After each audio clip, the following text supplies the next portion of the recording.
تشریف لاتے ہیں تو بس آپ سیٹھ جی کو فکر تھی ایک ایک کے 10 کیجئے، موت آ پہنچی کہ صاحب جان واپس کیجئے۔ تو ملک الموت علیہ السلام آنے کے بعد پھر ایک لمحہ مہلت نہیں دیتے۔ اربوں خربوں جمع کرنے والا، جس نے فراڈ کے ذریعے، جھوٹ کے ذریعے، دل آزاریوں کے ذریعے دوسروں کو ذلت میں مبتلا کر کے اس نے پیسہ کمایا، اس وبال کے ساتھ قبر میں چلا جاتا ہے۔ لوگ دیکھتے ہیں بڑا شاندار جنازہ ہے اور بڑی پبلک ہے، لیکن آپ نہیں سمجھ پائیں گے کہ کتنا بڑا اس کے لیے وبال ہوتا ہے۔ ایک بزرگ ہیں، نام تو میرے ذہن میں بھی نہیں ہے، لیکن یہ روایت لکھی ہے علامہ جلال الدین سیوطی رحمۃ اللہ علیہ نے اپنی مشہور و معروف کتاب شرح الصدور بشرح حال الموتى والقبور میں۔ بڑی نفیس کتاب ہے، اس میں آخرت کے احوال، قبر کے احوال بہت سارے بیان ہوئے ہیں۔ تو ایک بزرگ تھے، وہ گورکھڈ کا پیشہ اختیار کیے ہوئے تھے، تو وہ فرماتے ہیں کہ میں ایک دفعہ مجھے قبر تیار کرنے کا حکم دیا گیا اور سنا تھا کہ وہ کوئی بہت بڑی مالدار عورت کا جنازہ ہے۔ تو کہتے ہیں کہ میں نے قبر کھودی اور تیار کرنے کے بعد میں پاس لیٹ گیا، ٹائم تھا بھی، جنازہ آنے میں دیر تھی، کپڑا منہ پہ رکھا، میں سو گیا۔ تو میں نے خواب میں دیکھا کہ جو میں نے قبر کھودی تھی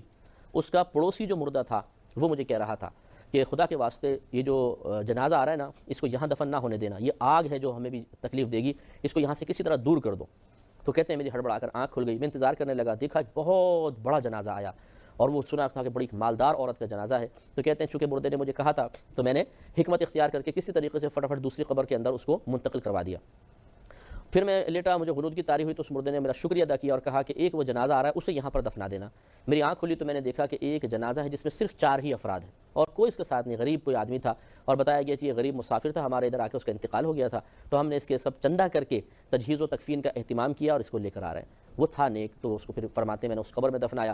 تو یہ جو مطلب ہمارے ہاں بڑا شور شرابہ ہوتا ہے کہ ایک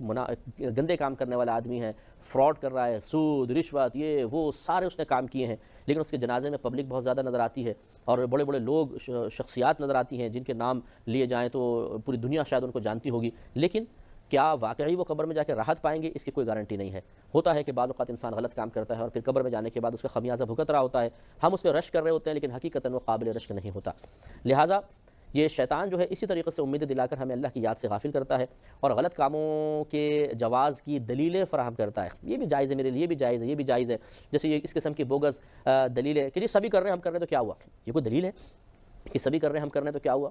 اگر آپ یہ کہہ رہے ہیں کہ سبھی کر رہے ہیں ہم کر رہے ہیں تو کیا ہوا، تو یہ دوسرے کے حق میں بھی قبول کر لیجئے۔ ایک شخص اگر آپ کے گھر میں آ کے ڈاکہ مارتا ہے اور کہتا ہے جی سبھی ڈاکہ مار رہے ہیں کہ میں نے مار لیا تو کیا ہوا، تو آپ کو کہنا چاہیے ٹھیک ہے، بالکل صحیح کہہ رہے ہو بھائی، اور ڈاکہ مار لو، لیکن آپ اس کی اس بات کو تسلیم نہیں کرتے بلکہ آپ اسے غلط مانیں گے، موقع ملے گا تو اسے جان سے بھی مار دیں گے اور یا پھر اس کو پولیس کے حوالے کریں گے۔ کیوں؟ اس کے اس قول کو آپ نے قبول نہیں کیا، اس لیے کہ یہ آپ نہیں کہہ رہے بلکہ سامنے والا کہہ رہا ہے، اور آپ اپنے لیے ایک ناجائز کام کو صرف اس وجہ سے جائز قرار دے رہے ہیں کہ دوسرے سب لوگ کر رہے ہیں۔ تو یہ آپ غور کریں گے کہ جب کوئی انسان قرآن و حدیث کو چھوڑ کر کوئی اور راستہ اختیار کرے گا تو ایک وقت آئے گا کہ اس کو ضرور لاجواب ہونا پڑے گا اور اس کے پاس کوئی جواب نہیں ہوگا۔ جب دنیا میں آپ کے پاس جواب نہیں ہے تو خود سوچئے بارگاہ الہی میں حاضر ہو جانے کے بعد کون سی تیزی، تراری، چالاکی آپ کے اندر پیدا ہو جائے گی کہ آپ معاذ اللہ ثم معاذ اللہ تبارک و تعالیٰ کو میں کیا ورڈ یوز کروں کہ اللہ کو مطمئن آپ کر دیں گے۔ چلیے میں برا کوئی لفظ استعمال نہیں کرتا ہوں، تو غور کیجئے اور ہمیں غور کرنا چاہیے، یہ آپ ہی نہیں میں بھی غور کرتا ہوں کہ ہمیں ان تمام امور سے بچنا چاہیے کہ جن امور کے کرنے کی بنا پر غفلت میں اضافہ ہوتا ہے اور اللہ تعالیٰ کی بارگاہ میں جانے کے بعد شرمندگی کا سامنا کرنا